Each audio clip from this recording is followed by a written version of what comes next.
আমার এই ভিডিওটি যারাই দেখবেন শেয়ার করবেন। দেখেন, আমি রাশিয়ার ভক্ত বা পুতিন কাকুর ভক্ত, কিন্তু যখন বাংলাদেশকে নিয়ে, বাংলাদেশের জনগণকে নিয়ে কোনো রকম ঘটনা করা হয়, আমি সেটার বিপক্ষে অবস্থান নেই।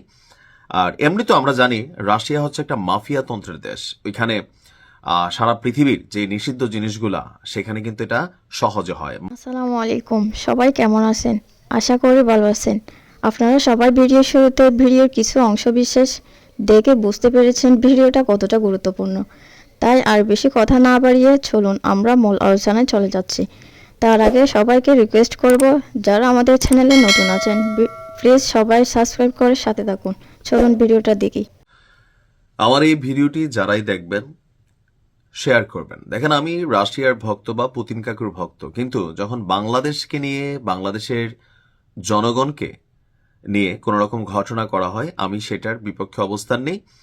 আর এমনি তো আমরা জানি রাশিয়া হচ্ছে একটা মাফিয়া তন্ত্রের দেশ। ওইখানে সারা পৃথিবীর যে নিষিদ্ধ জিনিসগুলা সেখানে কিন্তু এটা সহজে হয়। মাদক কারবারি, চোরা কারবারি, মানুষ চোরা কারবারি, তারপর হচ্ছে আর্মস মেশিনারিজ চোরা কারবারি। আপনি এখানে গেলে আপনার জন্য পৃথিবীর অনেক কিছুই উন্মুক্ত, তবে এগুলা প্রত্যেকটা শাখাই যথেষ্ট ভয়ঙ্কর এবং কি বিপজ্জনক। তো কথা বলছি, সাময়িক সময়ে আপনারা দেখেছেন অনেকেই, আমাদের একজন ভাই রাশিয়া থেকে যুদ্ধের বিভিন্ন ভিডিও দেন।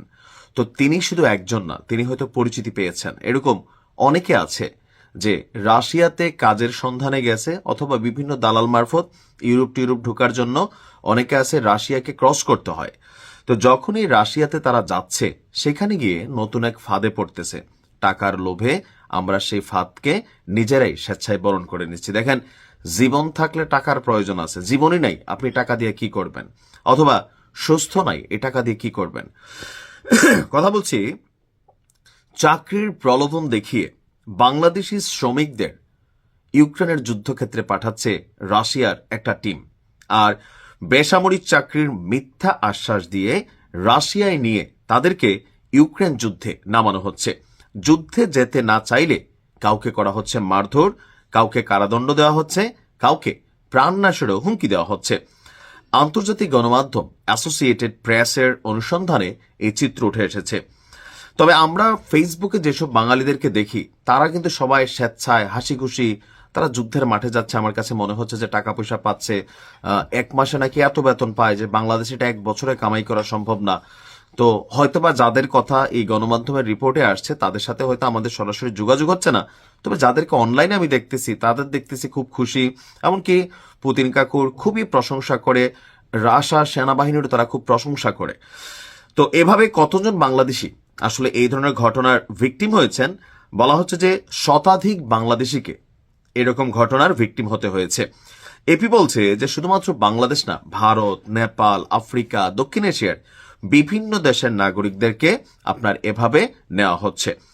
প্রথমত, ওই দেশগুলোতে নেওয়ার সময় তাদেরকে বিভিন্ন বেসরকারি চাকরি, লাইক পরিচ্ছন্নতা কর্মী, বাসাবাড়ির কাজের লোক, অথবা বাগান টাগান দেখাশোনা, মানে এরকম বিভিন্নভাবে তাদেরকে প্রথমে রাশিয়া নেওয়া হয়। তো এর মধ্যে আমাদের বাংলাদেশের একজন ভাই, ওনার নাম হচ্ছে মাকসুদ, তিনি বলছেন যে মস্কো পৌঁছানোর পর তাদের রুশ ভাষায় লেখা কিছু কাগজে সই করানো হয়েছিল। পরে জানা যায় সেগুলো ছিল সামরিক চুক্তি। এরপর তাদেরকে সেনা ক্যাম্পে নিয়ে ড্রোন, যুদ্ধ, অস্ত্র ব্যবহার, প্রাথমিক চিকিৎসা, এই সব কিছুর প্রশিক্ষণ দেওয়া হয়।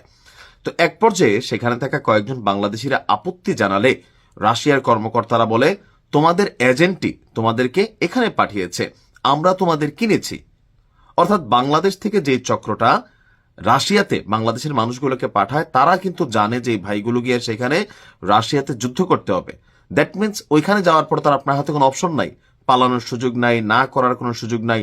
আর না করলে যে কথাগুলো বললাম সেগুলো হচ্ছে, অর্থাৎ মূল কালপ্রিট হচ্ছে যারা বাংলাদেশ থেকে রাশিয়াতে মানুষগুলো পাঠায় তাদের। তো যদি এখানে তারা গিয়ে আপত্তি করে তাহলে কি হবে? 10 বছরের জেলের হুমকি। তারপর হচ্ছে যে সেখানে অনেকেই 7 থেকে 8 মাস আহত হয়ে হাসপাতালে ভর্তি ছিল। এমনকি অনেকে সেখান থেকে পালিয়ে গিয়েছে, 2-1 জন মারাও গিয়েছে যুদ্ধ করতে গিয়ে। অর্থাৎ সবকিছু মিলিয়ে আমরা দেখছি লক্ষ্মীপুরের অনেক পরিবারের বক্তব্য যে তাদের অনেক পরিবারের সদস্যদের খোঁজ নেই। তো আমার কাছে মনে হয় আর কি যে যারা রাশিয়া যাচ্ছেন এই মুহূর্তে যাওয়াটা উচিত না। কারণ আপনি বাংলাদেশ থেকে যাদের কথায় যাচ্ছেন, আর ওইখানে যাওয়ার পরে প্রেক্ষাপট কিন্তু চেঞ্জ হয়ে যাবে। সো বুঝা শুনা যান, যেন বিপদে পড়তে না হয়। ভালো থাকুন।